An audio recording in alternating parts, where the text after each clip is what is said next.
My name's Lorna Macintyre. I'm an artist based in Glasgow. I studied at Glasgow School of Art. I did environmental art as an undergraduate course, and then I did the MFA. So my practice spans across photography and sculpture, and I'm really interested in where these two different disciplines connect and overlap and intersect. And often I respond to another source, quite often from a different field outside art. In the past that's been literature or poetry, and for the show at DCA the kind of starting point has partly come from an object which is in the McManus Museum, which I photographed and which is in the exhibition. Yeah, I think the thing that really fascinates me about the tile is just this kind of contrast between the solidity of this ancient tile and then the fleeting, kind of almost accidental action of this dog walking across it as the clay dried. And it's that, specifically that kind of contrast between something very chance-based or gestural, or in a way a kind of lightness to that action, and then this very solid material.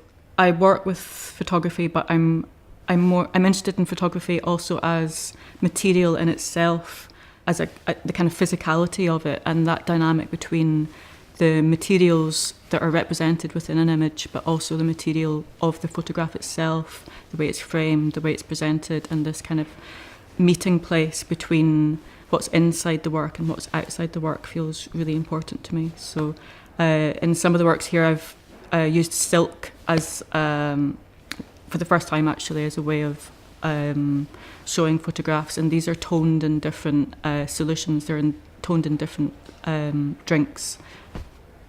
Cherry juice, pomegranate juice and grape juice, and I'm interested in how those juices become a material in the work, and it emphasises for me this physicality of the silk. Or in the past I've also toned things in tea and coffee and soft drinks, and the photo paper actually sucks up a lot of this liquid, so it becomes a kind of physical element of the work, and that really fascinates me, that kind of boundary around something that's two-dimensional actually sucking up something three-dimensional, and the ability of paper to be porous.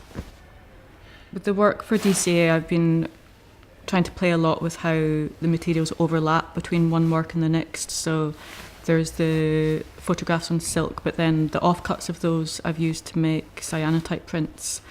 I guess I've been trying to work really intuitively, really instinctively. I've been trying to create this fluidity around the materials in the show, but also to play quite consciously with materials being both physical materials but also subject matters too. So there's cherry juice toning a silk photograph, but then there's also an image of cherries separately in the show. There's tulip as a wood frame, and then there's tulips in some of the images in the show. So this kind of boundary crossing between what's in the work, what's out the work, what's represented and what is representing is something I'm toying with and playing with, but in quite a fluid way. And there's also kind of elements of that kind of natural transformation of material in the crystals that are in the exhibition. There's some ceramic objects that have these crystals growing on them, and the crystals are from the chemistry that I used to make cyanotype prints, so it's very much a material that I have in the studio,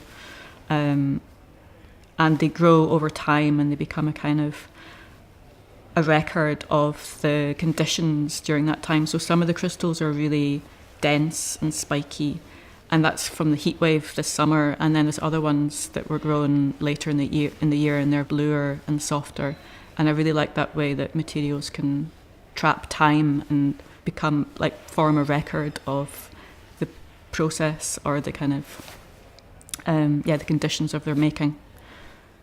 Yeah, I mean, I'm always really fascinated in processes that capture time. So it's about a combination really of materiality and time, and how time can be embedded within materials. So I'm really fascinated by that idea of somehow trapping a moment in time within a piece of work. But of course that's generic to photography as a whole, but I think it's that part of photography that really fascinates me.